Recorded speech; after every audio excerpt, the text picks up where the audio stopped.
There's certainly been a lot of focus on some of the First Nations opposition or just concerns to resource developments, or especially the idea of a new pipeline to the West Coast. And to be sure, governments need to take those concerns seriously. But there's another side to all of this, though. The First Nations that are benefiting from these developments, from these partnerships, and some of the opportunities that a new pipeline represents. We'll hear that side of this debate. That's next on the Line Alberta Podcast.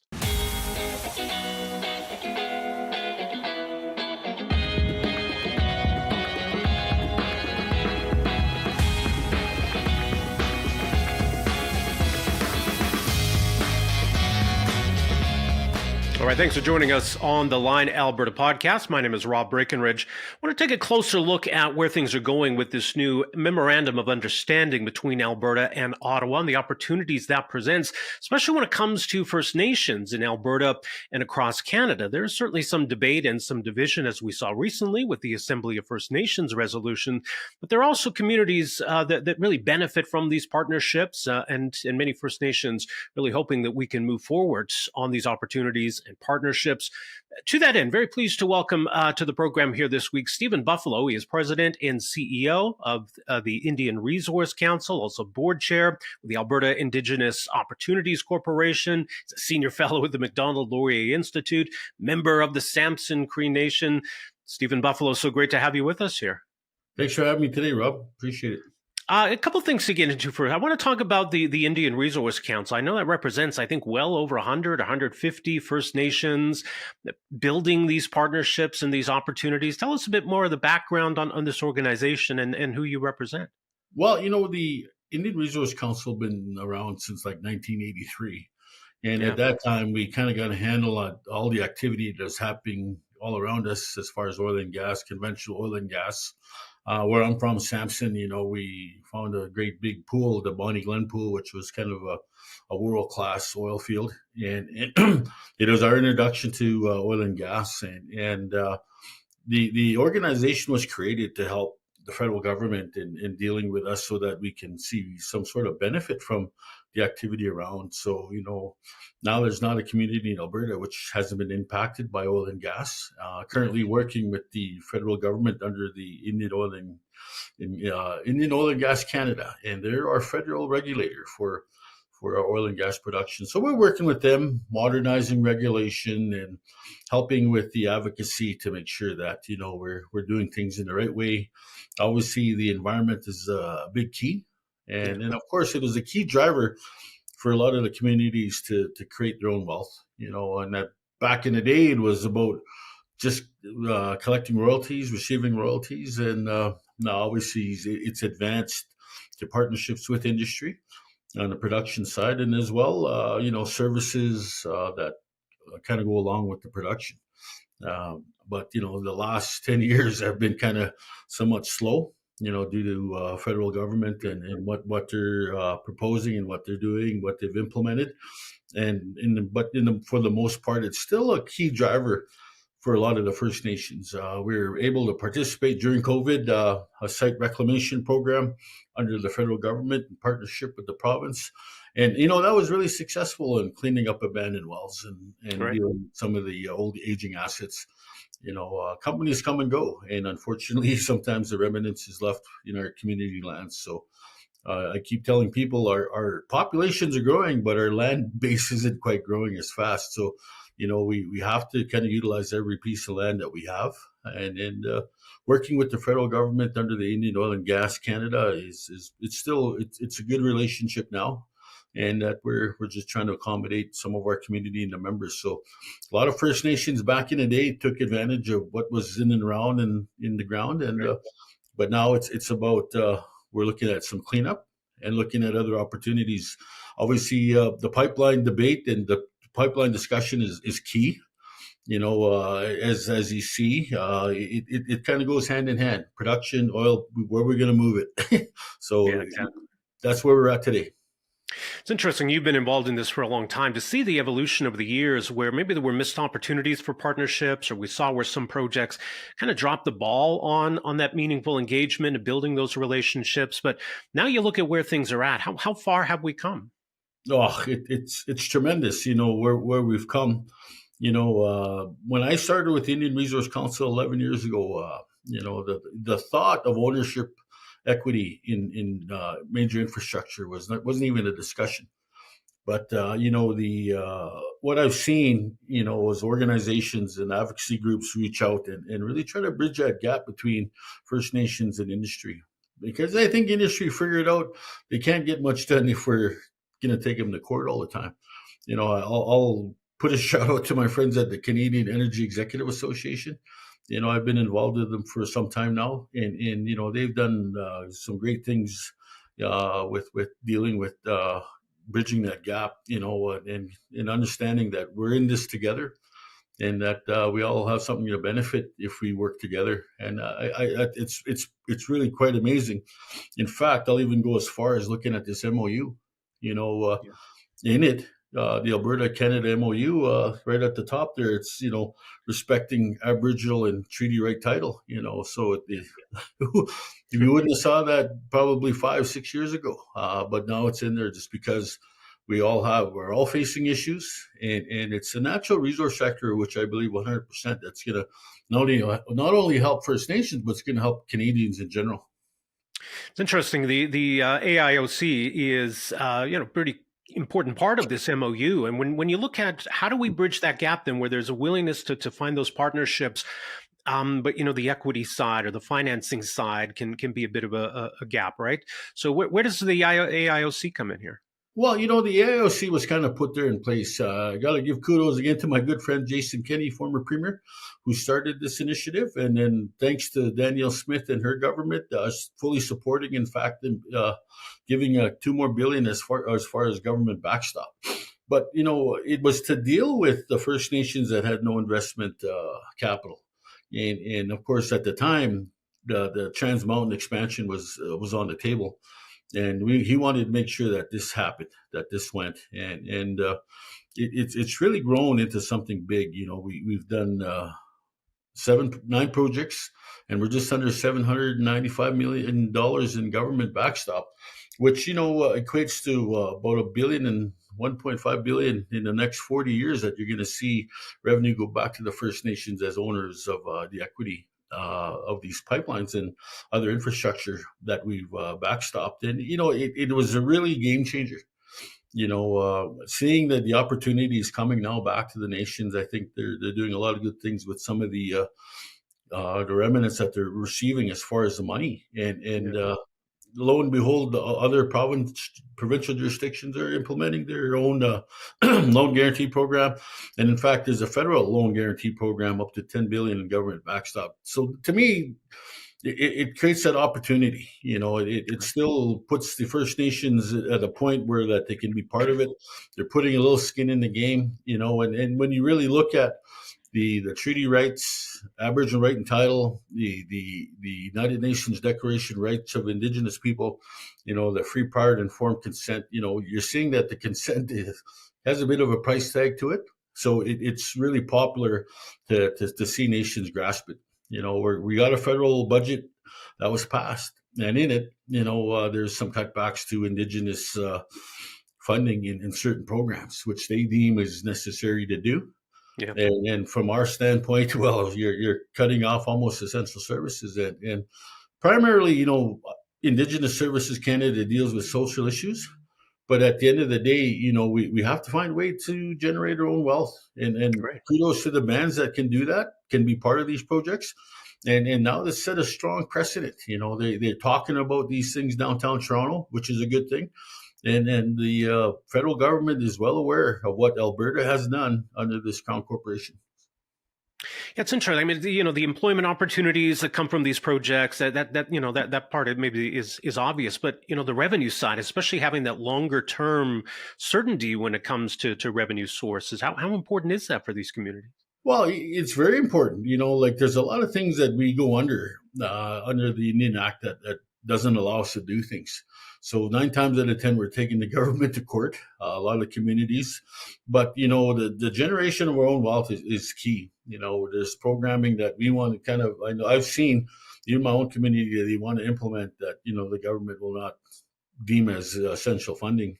So, the growth of our community is going to be the dependency on how much money we can find elsewhere. Like I said, our populations are growing, and we need adequate housing. We need to meet the necessities of life, such as clean water.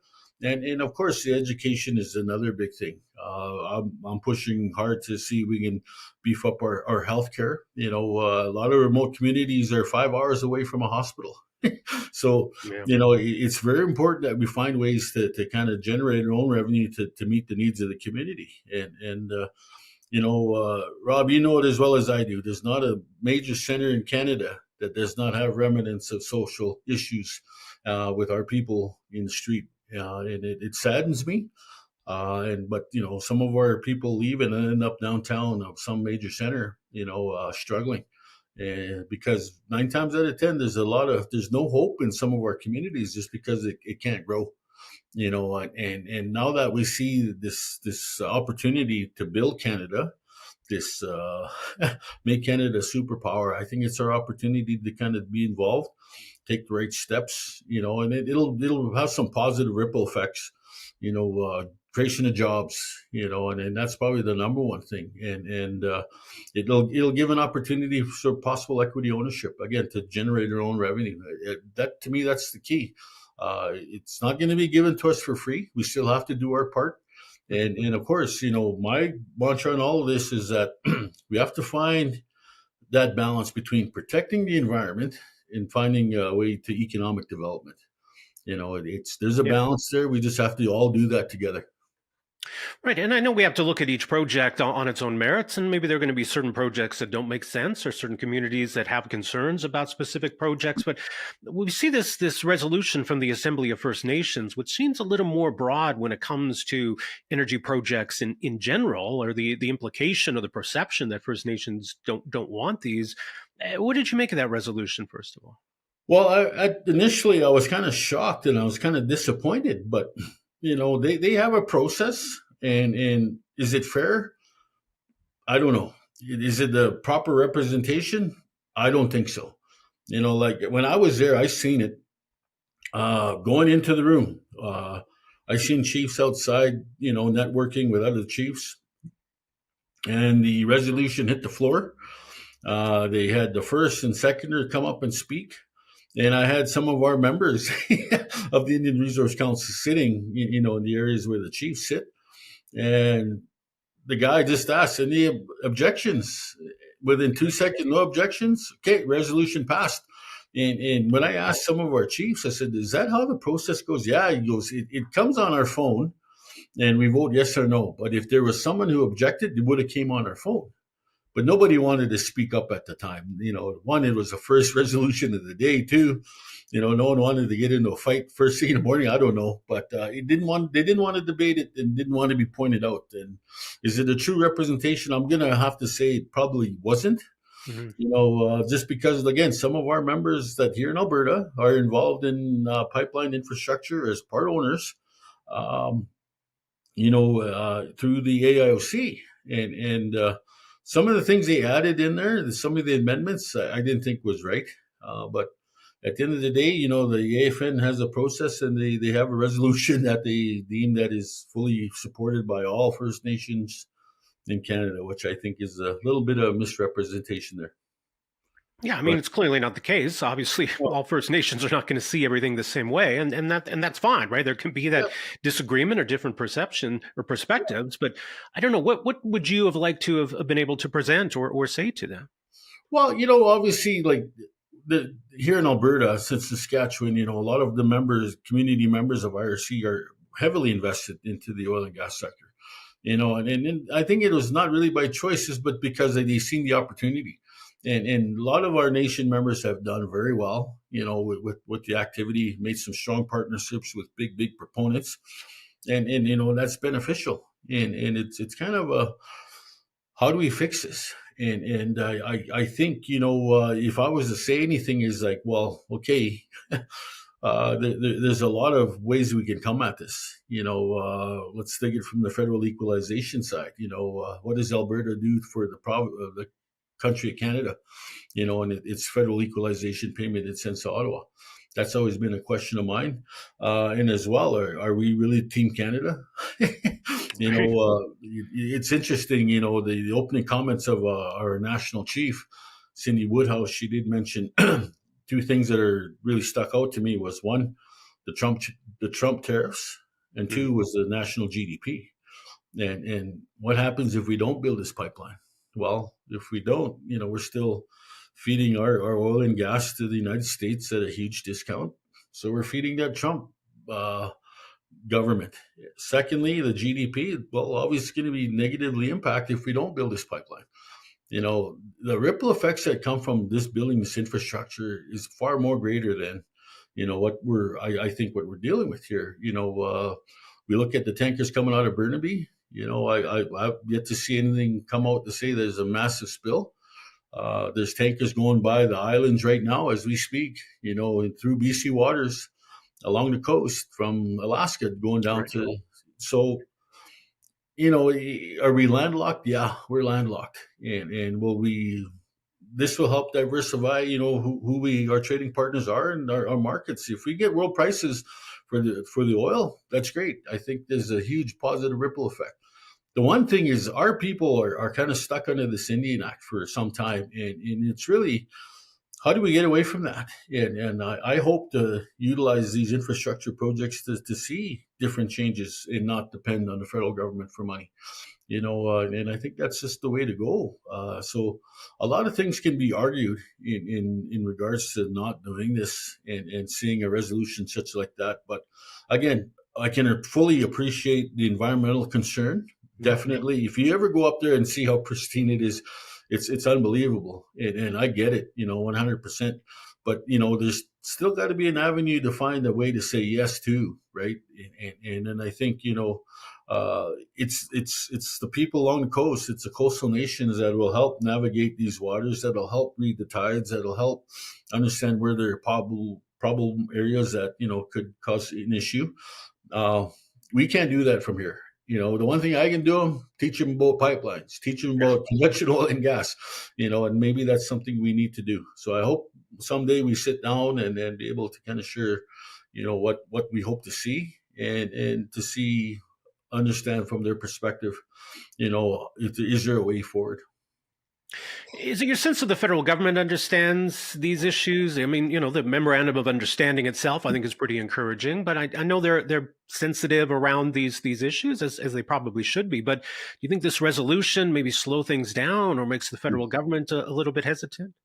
It's hard to say.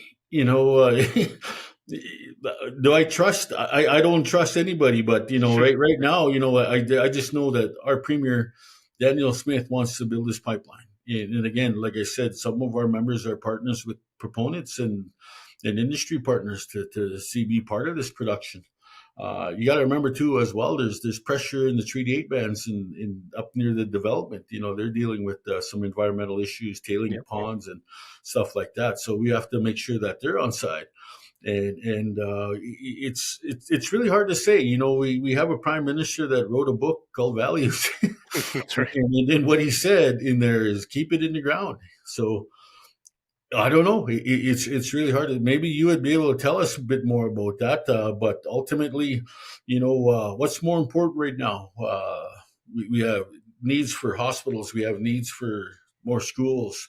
Our nurses and our healthcare system, our doctors, we all need that. And how do we pay for that, right? And we're going into a place where, affordability is a big issue. And we're seeing that impact negatively in certain areas. The food banks, I'm hearing there's lineups out the door, and it shouldn't be like that. There's a lunch program, but for the government's pushing hard on, and I can see from one side, well, yeah, that's a good thing. And the other side is, well, if there's an opportunity for the parents to provide the lunch for the child, I think that would be better, right? But again, there's issues, and we're seeing jobs lost in Ontario. We're seeing just different things. And again, a lot of it is based on some of the ripple effects of these policies. The Bill C-69, for example, we haven't built anything in Canada for a long time. Right. We can't access world markets. We're on our knees, giving everything to the United States. It's really tough. It's really interesting, and I don't know what can fix it. There's not one thing that can fix it, but right now, from an Indigenous standpoint, is that we got to be able to be a part of this plan. And if we're going to be a superpower, a world superpower with energy, that's all the mining and all the critical minerals, including oil and gas, liquefied natural gas. That's an opportunity for First Nations to really dig themselves away from government dependency under the Indian Act. It's important. So, my friend Billy Moore, he's a conservative MP, shadow minister for Indigenous relations, and he told me last time, he said, for every dollar that the government has in its budget for the Indian Act funding that we receive under the comprehensive funding agreements, he said 43 cents hits the ground in First Nations community. Yeah, so we're up against something big here, and we have to kind of change that record. So I'm just hoping that we can find unity and find a path forward, and at the same time, respect and protect the Mother Earth, because that's what's continuing to feed us. Yeah, definitely. You mentioned LNG, which is, for all the challenges we faced over the last decade, I think we've started to see a real good news story there in terms of the projects that are moving forward. And, for all the talk about, obstacles in BC or opposition in BC to development, we're seeing some really interesting and fruitful partnerships between First Nations and these LNG companies and some of these new projects. What have you made of just what's happened over the last couple of years on the West Coast with LNG? Well, it is huge. It is massive. I'm good friends with Karen Ogden, the CEO of the First Nations Natural Gas Alliance, it's called now. Made connection with Chief Council Member Crystal Smith, and their activity, and I was able to actually go up to Terrace and Kitimat and really see, what all the developments, what's happening up there. And as well, I was fortunate to do a trades mission tour of Japan, Tokyo, and see an offtake facility of the LNG and how important around the world that they need it. If we really want to address climate change, we got to be doing more and more of the LNG and sending it around the world, especially in the South Asia. And it's an important thing. And as well, I think now that the First Nations that are a part of it in BC are seeing some benefit, when it's Indigenous captains of tugboats taking the LNG ships out of the harbor and all that, I think that's a positive story, and it's a good thing. And again, if we want to address climate change, we're not shipping coal anymore. We're shipping more and more LNG. And of course, that's right. We have a lot of it. We have a lot of gas. Alberta, up in the Treaty 8 Northeast BC, there's opportunity there, and it's just really taking advantage of what we can there. There is a strong business case. Oh yeah, liquefied natural gas. And I wish they would do that on the East Coast. I know there's possible opportunity in the province of Quebec, but again, politics kind of gets in the way of making good decisions if we're really going to protect the planet. So, and of course, the other big project we were able to do over the last decade was Trans Mountain. And you talked about so far the success we've seen with Trans Mountain and opening up new markets, providing additional revenue, these new employment opportunities, benefits to communities. I think it was such a challenge to get that project built, but I think it's kind of proven to be really what we hoped or expected it would be.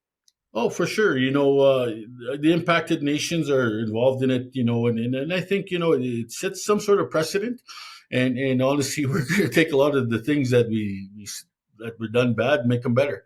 You hear today from a lot of the coastal nations and nations along a possible route is consultation and inclusion and discussion. Of course, right off the bat, the number one criticism of this MOU is that they didn't even talk to us about it. We were consulted. Even the premier of BC wasn't consulted. But, the fact that, it's now going to generate some positive revenue. And with the proposed in this MOU, the elimination of the emissions cap, it's going to really beef up the Trans Mountain as well, and to see where we can maximize there too. And I think that's a positive thing. And the other ripple effect is the clean energy regulations. For power generation of power, like under the AIOC, we have this investment under Capital Power, where there's a power plant generated from natural gas. Right. And I thought that could have been some negative impacts there, but hopefully we can go forward and make sure that we get things done. And when it comes down to some of the things that are hurting us, such as like the industrial carbon tax, you're seeing it in the stuff we buy. It's unbelievable. The price of some of the goods that are going up. But the Trans Mountain is really setting a precedent, not only from a financial standpoint, but how we can do things better going together. And it really makes a lot of sense that the relationship is building, the trust is building before we get into this thing called consultation. I hate the word consultation; it's kind of a courtroom word nowadays. Yeah. and it's tough for communities to define proper consultation.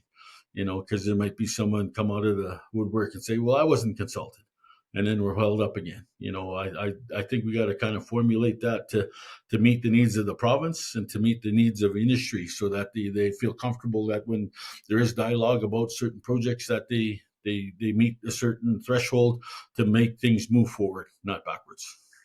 Yeah, I mean, on the clean electricity regulations, the opportunities to further develop natural gas for use here at home, but there are other opportunities as well. I know you've been part of the conversation around the potential of nuclear power in Alberta and where that's going, because, yeah, I mean, hopefully if we're able to build on, Alberta's economy growing, population growing, data centers, all these opportunities, right, that's going to be a big part of it.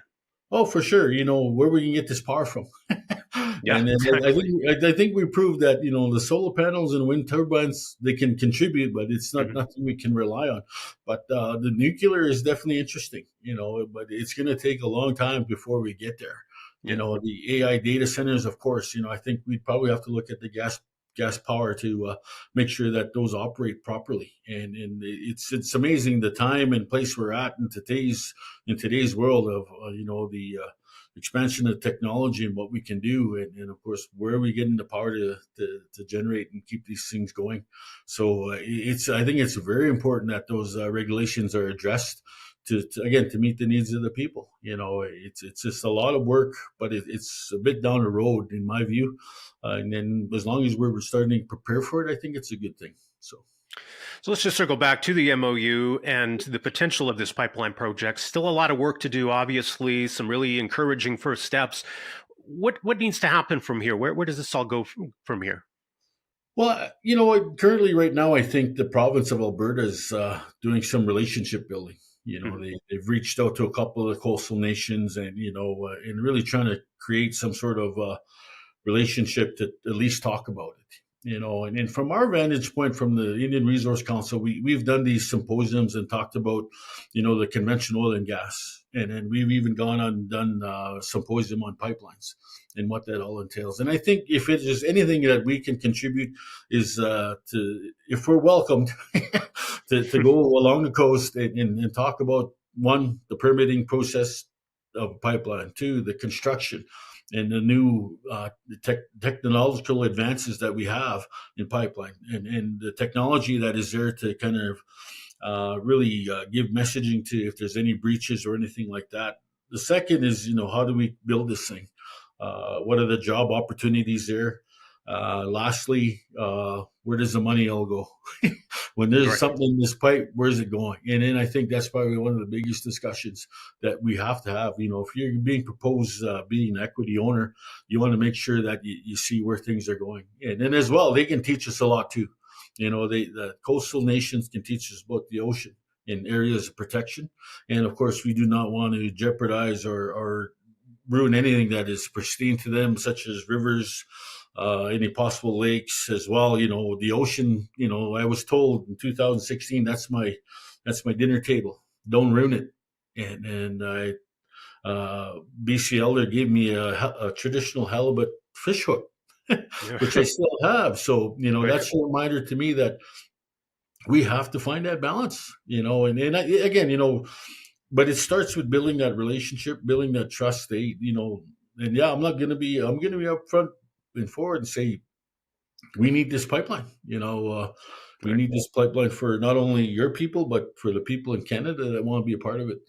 And then again, it's something that's we have to kind of strive to find that balance. And again, I know right now, like I said, the government of Alberta is trying to build some relationship. I don't think it's consultation, but they want to at least start talking about it. I know our Minister of Indigenous Relations from the province of Alberta was kind of criticized for making cold calls, but where do you start, right? Yep.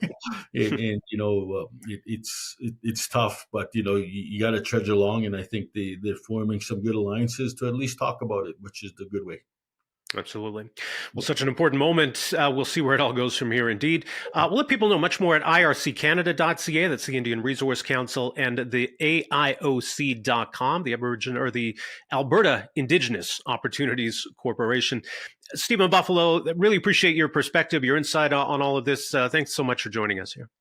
Thanks for having me. All right. Our thanks once again to Stephen Buffalo. He is president and CEO of the Indian Resource Council, board chair as well, as mentioned, at the Alberta Indigenous Opportunities Corporation. And so they're going to play a key role as this MOU, this agreement, and the underlying project moves forward, as certainly they should. I mean, it's crucial, I think, if this is going to succeed, as we've learned from past mistakes, that there be Indigenous participation and involvement, and yes, consultation along the way. Now, this resolution from the Assembly of First Nations, I think, does pose some problems for the federal government, that AFN resolution, and you heard Stephen Buffalo's concerns about how that was reached or a lack of debate. But it calls on the federal government to cancel this MOU and throws support behind some of these coastal First Nations that have spoken out against this project. Now, for now, I mean, the federal government hasn't changed course. But if there is that perception that there is overwhelming First Nations opposition to this, it makes it a little more tricky to proceed. And again, to be sure, where there's opposition or concern, those can't be ignored or at least not taken into consideration. At the same time, I think as we've seen in the debate around Trans Mountain and some of the court challenges that arose, there isn't a First Nations veto over a project. There certainly is a constitutional expectation that there be meaningful consultation. And I think we've also learned that it can be more than just that. If there are opportunities for participation, involvement, even now the idea of ownership stakes in these projects, then that can be a win-win-win for everyone. And so I think there's that model to move forward with if we're going to see this new pipeline built. And so again, it doesn't mean that there needs to be unanimous consent from every First Nation. And you need to look at each project on its specifics. What is the root of that project? Where does that root end? What are the communities that are affected along the way? And I think that's where those concerns matter most, are the affected communities, and not necessarily the views of others that are not affected. So yes, there were going to be those that have concerns or even are flat out opposed. At the same time, though, I don't think we can ignore those communities that say, we want this. We see this as a great opportunity for employment in our community, for revenue for our community, the ability to grow or meet the needs of our community, that this is something we want. This is something we're prepared to embrace. And why should those communities not be heard? Right? Others have referred to it as, the right to say yes to development. So I think it's really important, I guess, if we're going to shine a national spotlight on these issues, which we certainly should, that we not leave out of the conversation those First Nations that say we're prepared to partner on a project like this. We're prepared to move forward and see what kind of a relationship we can build. The principle that's kind of been established in Alberta is let's try to remove some of these obstacles or barriers. The creation of the Alberta Indigenous Opportunities Corporation, which, as Stephen Buffalo mentioned, goes back to Jason Kenney's time in office, as a way to open those doors. Because, to have an ownership stake in a major project, you're talking about hundreds of millions or maybe even potentially billions of dollars. So the AIOC plays that role in bridging that gap and helping secure that funding and making sure that can be in place. So I think that's an important component of all of this moving forward. Ultimately, look, there's still a lot of work to be done on this proposed pipeline, assuming that Ottawa and Alberta stay committed to the project, stay committed to what's in the MOU, because, both sides are making some concessions. Ottawa on the policy side, certainly Alberta when it comes to industrial carbon pricing, and the importance of also supporting carbon capture in all of this. So there's a lot of moving parts here, but yes, if this is going to move forward, if we're going to establish a route and an endpoint for that route. That there's going to have to be that meaningful consultation, building those relationships with those communities and getting that buy-in, getting that support. That will go a long way in making sure that this can actually be realized. Trans Mountain ran into challenges, Northern Gateway ran into challenges, and other projects too, and not taking these issues seriously enough, or not engaging in meaningful consultation. And again, I think as the courts have made clear, though, the expectation of meaningful consultation does not mean a veto either. So yes, this project can proceed even if there is opposition from communities. But that's going to require, I think, some political will in navigating some of those delicate issues if indeed we run into them. So as mentioned, a long way to go, and we'll continue to follow all various aspects of this really important story. Don't forget, you can follow us, alberta.readtheline.ca. My name is Rob Breakenridge. Thank you so much for joining us here this week on the Line Alberta Podcast. We will talk to you next week. Take care.